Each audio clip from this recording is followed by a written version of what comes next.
It's time to get back to the 1750 project, and took a while for this to get back from the machine shop. He had loaned out his counterbore tool, and the person he loaned it to wouldn't answer the phone anymore, or basically acknowledge him type of thing.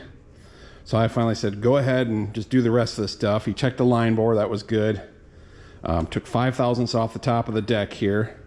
So that means sleeve protrusion is gonna probably need to be adjusted.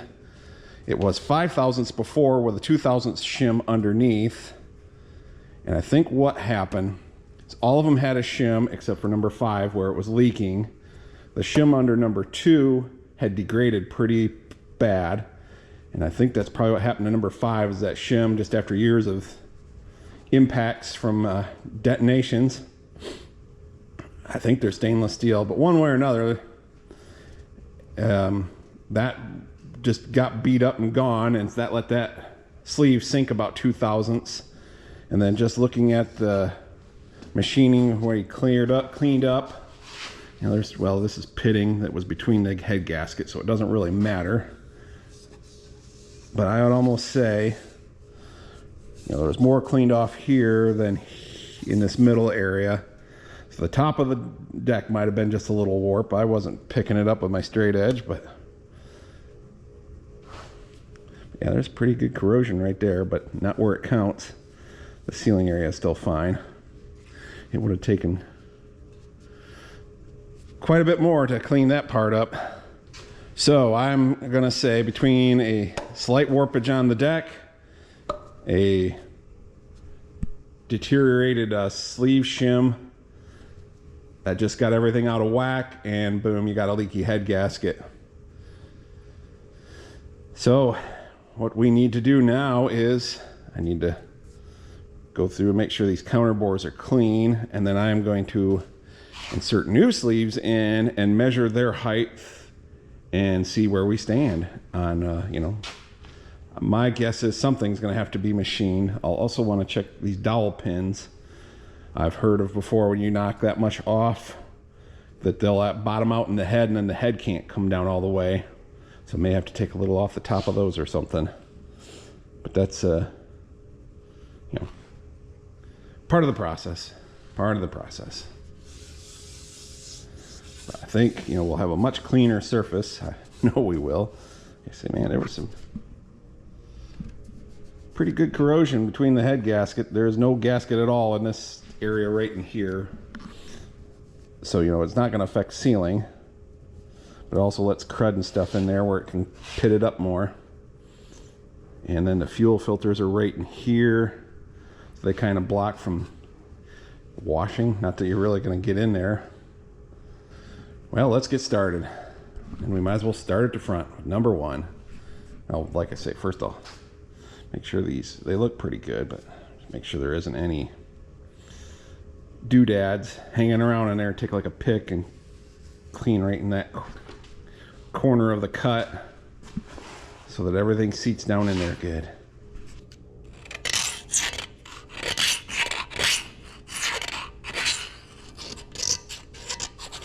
Now they do look good and clean. Probably wouldn't be a bad idea to put the depth gauge on them and make sure they're even all the way around.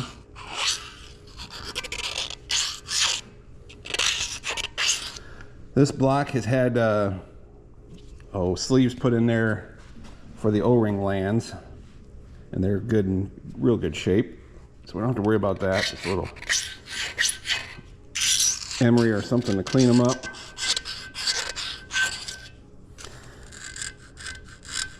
Yeah, I don't want to do this twice, so yeah, I'll get the depth gauge out and just do some checking, make sure these are all, like I say,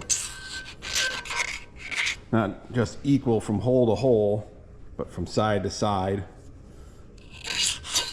Get a little off kilter, and that's going to put a stress on the flange of the sleeve, and next thing you got a cracked sleeve. Hey, number 5 here's got some crud in it. Imagine that. Now, a friend in Minnesota, hey Adam, has the official white counterbore tool that you can use to set these. And if these are clean and good, I'll probably leave the block alone. I always worry about messing up the block. When I worked on the 1955, we took 2 thousandths off the top of that deck. Of course, that had the sleeve sitting high. So I took the sleeves all to a machinist and had just a couple thousandths taken off the bottom of the sleeve lip. That set them down, and boy, she's been working good ever since. No leaks. So that's probably the way I'll go. If these measure up good. If they're a little off kilter, well then the smart thing to do is get that tool, and that'll help straighten everything out. But it's in Minnesota and I'm in Michigan.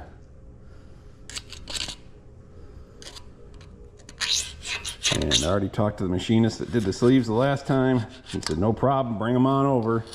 Told him I got to measure them up first before we get too wild, but so he knows what to do. He did it right the last time. I'm sure he can do it right again. It's interesting. The factory paint turned this dark color in the bath, but how I spray painted around here when I had the injection pump rebuilt, and the AGCO paint stuck pretty decent and stayed true to its color.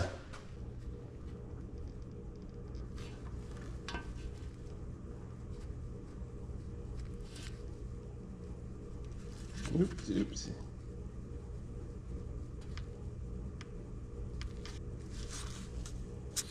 That one looks pretty good.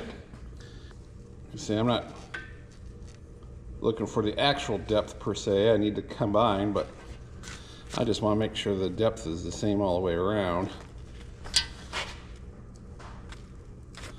That one seems to be pretty consistent too. I'll check the rest of these and then we'll come back. Well, I went around with the depth gauge to check, and they are all the same depth. So that means the deck got cut evenly, which, you know, I would expect. If you did it unevenly relative to the crankshaft, you know, then the depth would change on each one. But then they're also, you know, several spots all the same. So I won't have a uneven press against the flange of the sleeve. I already put number 1 in and measured it, but we'll do it again. And I should make sure it's good and clean this time. Get some brake clean and oh, there's some brake clean. Clean that baby up. Nah, I'm doing this without O-rings at first because this is a test fit for depth. And we want to put a little pressure on it. So we'll put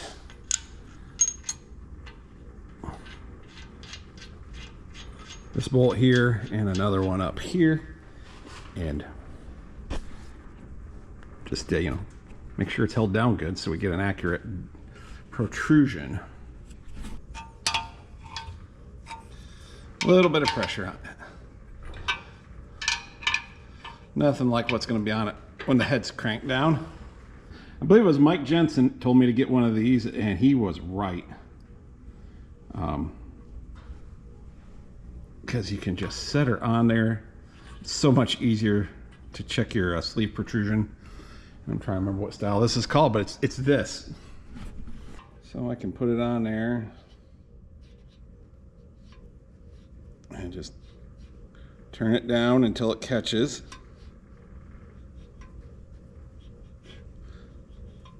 Okay, it's catching there. So if it didn't there,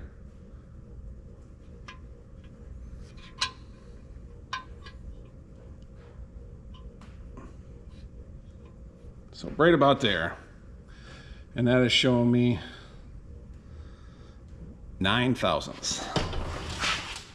Let's try over here.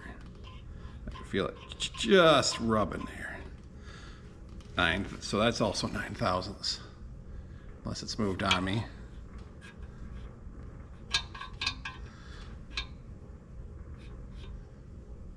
We'll call that 9.5.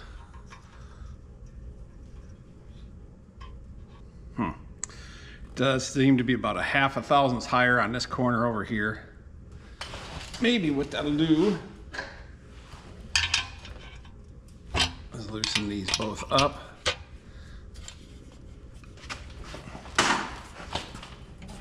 And spin it a little bit.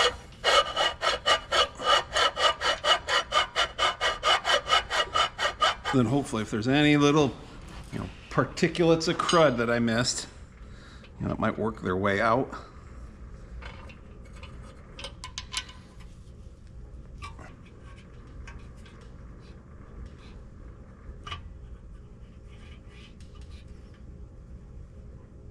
Okay, let's just try it out on here. Make sure it zeroes out all right. Yes, it does. Probably just a smidgen over 9 thousandths, but seems to be pretty consistent. And I just bumped it again. Set her back to 9. Man, really gotta be careful about bumping that. All right, I'm gonna call that 0.0095. So I want, spec is 001 to 004. I'd like to be on the higher side. I know my friend Adam goes to 004. The 1955 I did at 003 and that worked out good. So that's what I'm gonna go for. So math. Should have to take 6 thousandths off the bottom of this sleeve, which, let's see, we knocked 5 thousandths off the deck, and then there was a 2 thousandths shim underneath the sleeve. So that kind of gets it back into, if you added those 5 and 2, that's 7. And I want to take off 6. So that puts it back about where it was, or where it should have been. So I will pull this one out and mark it as such. And then we'll see what the others read in at.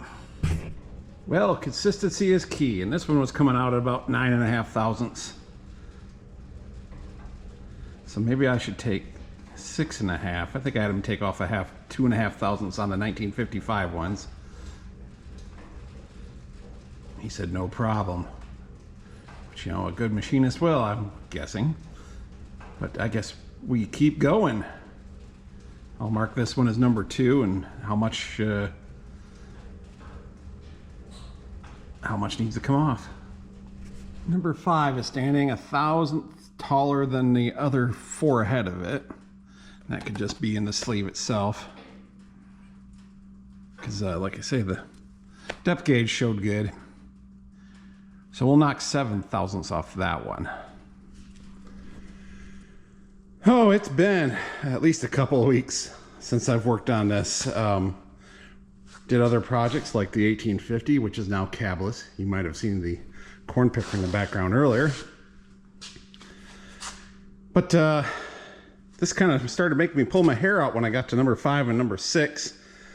So I was measuring the depth was consistent, but then I put a sleeve in and they were standing taller than the others. And number 6 was worse than number 5. And it took some measuring and stuff. And I don't know how well you can probably see it, but there is just a slight lip back there. And same with this one. And I do believe that is from the sleeve shim. Wore into the block just slightly and took a little bit off from the block. And that's what I was measuring. But there's a higher edge up in that the sleeve is catching and making it stand a little more proud than the rest. Just a slight, I think 1 thousandths on this one and a couple thousandths on this one. But when I would do the depth gauge, if I was out here on towards the center of the hole, I guess for lack of better terminology, that would get me a good reading. But if I got that depth gauge right up to the edge, then I was reading high. And so that tells me these counterbores here are not consistent, which is bad. So that changed from plan A of just, taking, here's number 1, I was going to remove 6 thousandths off the bottom of this lip right here. and do that locally. To bumming off my good friend Adam to borrow his counterbore tool. He's got one of the official white ones, got all the instructions and everything on how to set it up on there, and so many turns, takes so much off, but that will clean all that up and get the depth right for the sleeves. So that's the way I'm gonna go. I told him about my predicament. He put that in UPS and got it here, and just haven't had a chance to get at it since then between one thing and another. So that's gonna be a future episode. The next engine installment will be me trying that out. And it makes me kind of nervous to cut into the block. You know, if I screw up a sleeve, I can go buy another one. Block's a little harder to find. But yeah, I can see that lip. I don't know how well it comes through, but there is just a slight lip right on the inner edge there. And where I don't see it on the other four. So the moral of my story is, if you can avoid it, don't use sleeve shims. Granted, this was last cracked open in the 1970s at some point, so you know, the engine build lasted almost as long as I've been around. And it worked, but eventually those sleeve shims failed. There's a 1750 just sitting there. And here's a 310 block that I have that has a window. It's an oil cooler block, but other than that, it should be all right. I don't have the missing window piece. What I'm gonna do is clean up the top, and I'm gonna experiment with this one to make sure I get it right before I do it wrong on that one and ruin it.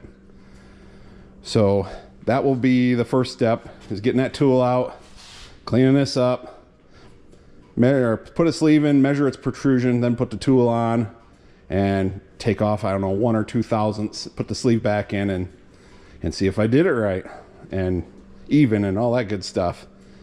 And I might do a couple holes just to be safe. I don't want to take too much off, because I suppose in a crazy world that block could be rescued. Be a lot easier if the piece of cast iron came with it, but it is what it is. So that's where this episode leaves us. I believe in my heart of heart it was mostly those shims finally deteriorated, kind of wore into the sleeve or the block a little bit, throw protrusion off, next thing you know, the head gasket can leak. I honestly, there might have been a little bit of warpage up here, but overall, I think that's the main culprit. So yay. I am gonna save the old sleeves and pistons. They look to be in good shape. I've got these brand new ones that were on the shelf that didn't cost me anything out of pocket, so I'm gonna use the new ones and save the old ones for who knows. I mean, it's amazing to me they were that old, that they were that good of shape, but this didn't really lead too hard of a life after it got overhauled. It still got used, but it wasn't a tillage tractor, more of a planting tractor, and then eventually a loader tractor. So that's where we'll leave her at. Looking pretty much the same way the episode started. A block with empty holes, more knowledge, and the right tool to do it right, and new parts. Everything's here to do it now, just the time. So thanks again for watching, and I hope to see you in the next one.